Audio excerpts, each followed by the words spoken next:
Assalamu alaikum wa rahmatullah. J'espère que vous allez bien, que vous passez de très bons moments, Inch'Allah. On se retrouve aujourd'hui dans une nouvelle vidéo qu'on va appeler la loi de la compensation. C'est une loi qui m'a transformée, d'accord, et qui a fait un grand changement dans ma vie. Et crois-moi, ça va être le cas pour toi, malgré certaines notions qui peuvent être choquantes, mais réconfortantes à la fois. Alors tout d'abord, je vais t'indiquer un exercice à faire, donc je vais l'expliquer et tu le feras par la suite tranquillement. Prends une grande inspiration. Expire ensuite tout doucement. Fais cette opération une première fois, une deuxième fois et une troisième fois. Et par la suite, tu vas expirer, donc sors tout l'air qui est à l'intérieur de toi. Il bloque, tu ne respires plus, tu ne fais plus rien, d'accord? Pendant que tu as bloqué ta respiration, c'est-à-dire tu n'inspires plus, tu n'expires plus, essaye d'observer ce qui se passe au niveau de ton cerveau, de tes poumons, de ton cœur et de ton estomac. Il se peut que tu remarques l'apparition de certaines douleurs, un petit peu de mal de tête, peut-être. Enfin, je ne sais pas, ça dépend de chacun, mais fais cet exercice. Donc, fais pause à cette vidéo. Respire et expire 3 fois tout doucement.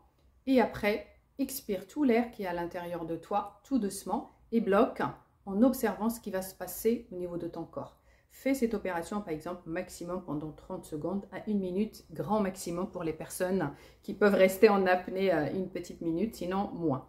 Fais ça, mets pause à cette vidéo et on se retrouve juste après. Il y a certaines personnes, quand ils font cet exercice, ils vont sentir un mal de tête, un étouffement au niveau de la poitrine, des douleurs au niveau de l'estomac, de l'intestin. Et j'aimerais te poser une question. Si tu bloques ta respiration sans faire entrer de l'air à l'intérieur de ton corps, tu as remarqué qu'il y a des douleurs, d'accord, qui vont se passer au niveau de ton corps. Imagine, tu vas aller chez le médecin, tu lui dis j'ai mal à la tête ou mal à l'estomac, d'accord, et tu sais pour quelle raison.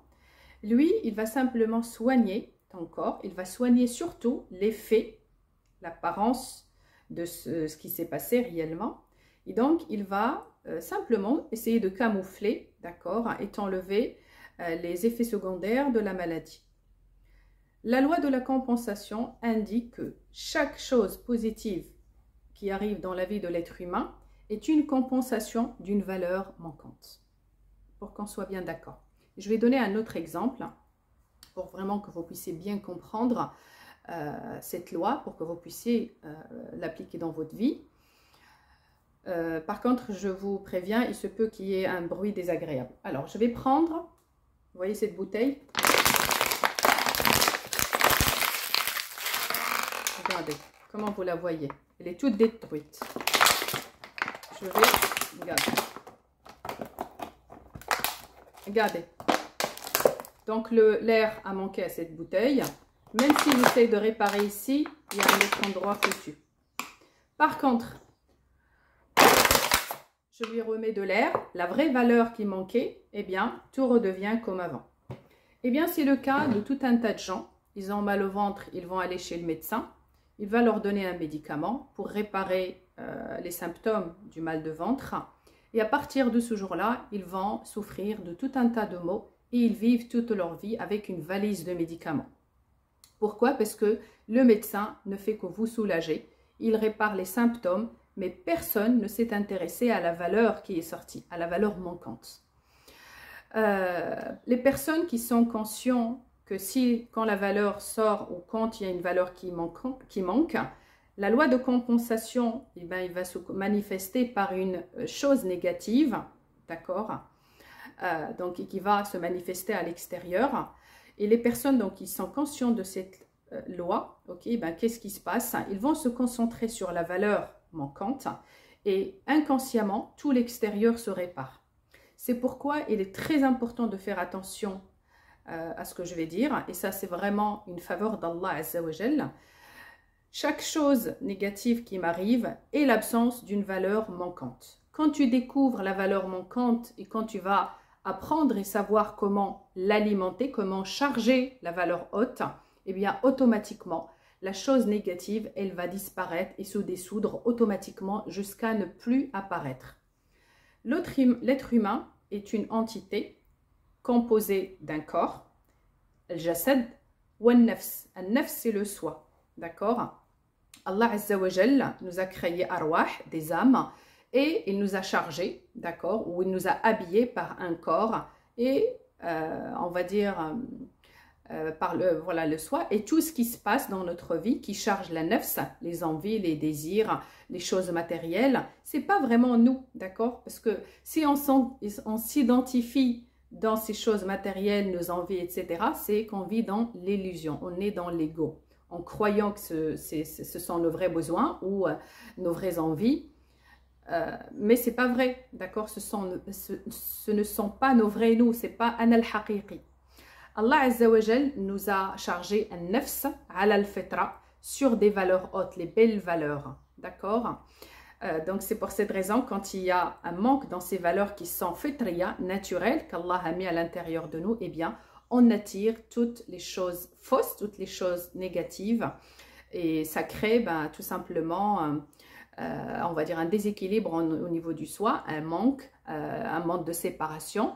Par exemple, les gens ils vont être dans le besoin de l'argent parce que la valeur de la richesse s'est absentée. Ils vont être dans le manque donc, du mari, des enfants, enfin je sais pas, de la famille, du niveau social et même du corps, d'accord. C'est pour cette raison vraiment il faut faire très très attention à cette loi. Il faut être conscient que du moment où tu es alerté à qui es-tu réellement, ton vrai soi, d'accord, plus tu vas faire attention à ça et plus tu vas être alerté à ça, tu vas être dans ce qu'on appelle markaziyat Allah, c'est-à-dire tu vas être sur le sirat al-mustaqim, ok. Donc quand moi je vais alimenter et recharger toutes ces belles valeurs, toutes les compensations extérieures, ils vont se dissoudre et disparaître tranquillement.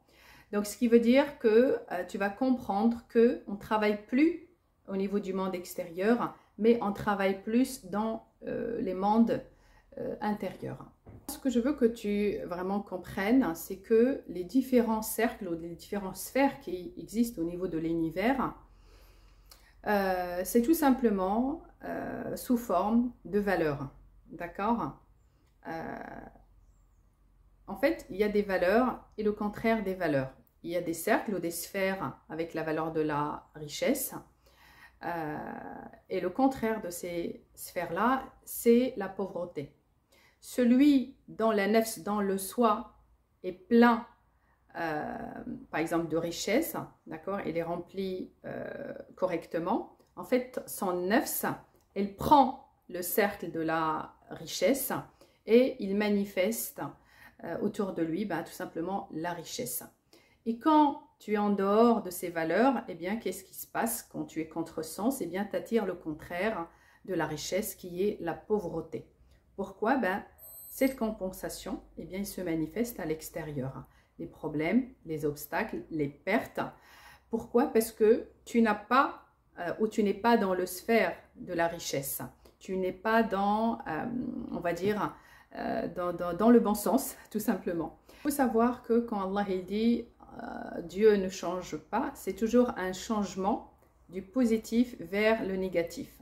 C'est pour cette raison quand il dit c'est-à-dire que la base dans cet univers et dans ce monde, la base, al-fitra, ce sont que des valeurs positives, que tout ce qui est positif. Et quand il y a un changement, eh bien, c'est souvent, tu pars du positif vers le négatif. Allah Azza wa Jal a comblé, d'accord, et a ancré et programmé à l'intérieur de nous toutes ces valeurs hautes. Et qu'est-ce qui se passe? Eh bien, on fait des choses qui vont faire diminuer ces valeurs-là et les compensations négatives, ils vont se passer dans notre monde extérieur. C'est pour cette raison, à partir d'aujourd'hui, tout ce que je te conseille, c'est de te concentrer, d'accord? Et que le travail principal, c'est de regarder et d'observer les compensations négatives. Et fais simplement un effort intellectuel, d'accord? Réfléchis à cette manifestation négative correspond à quelle valeur manquante, d'accord? Et pense à comment ensuite l'alimenter et comment recharger la valeur haute à l'intérieur de ce bocal qui est en nefs pour que tu puisses réparer le monde extérieur. Et on va revenir à cet exemple. Donc, celui qui va regarder d'une vision matérielle à cette bouteille, il va faire rentrer des choses à l'intérieur, peut-être une barre de fer pour essayer de réparer là. Par contre, celui qui a la vraie valeur, il sait très bien que la bouteille, il lui faut que de l'air. Et donc, il va lui donner sa vraie valeur, la valeur réelle, manquante, qu'il lui faut pour revenir comme avant.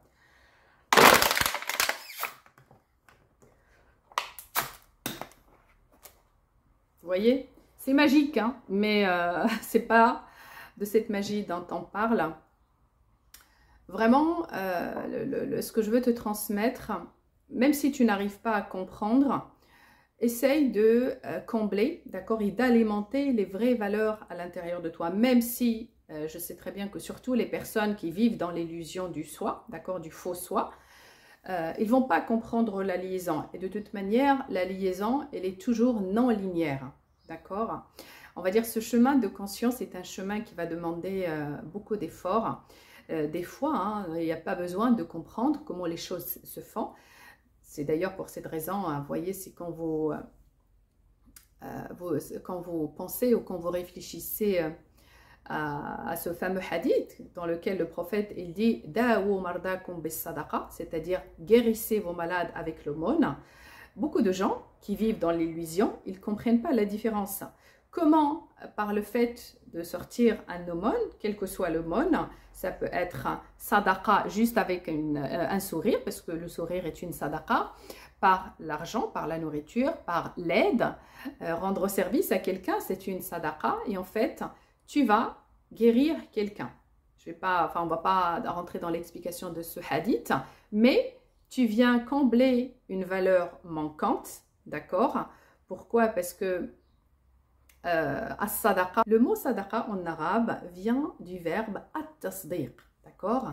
Et donc ça veut dire croire. At-tasdiq, c'est tout simplement croire. Donc on croit à quelque chose. فَأَمَّا مَنْ أَعْطَى وَاتَّقَى وَصَدَّقَ بِالْحُسْنَى. Celui qui fait preuve de piété, celui qui partage, wasaddaqa, d'accord, donc il a cru, bil husna. Et le husna, ce sont les noms d'Allah les plus beaux.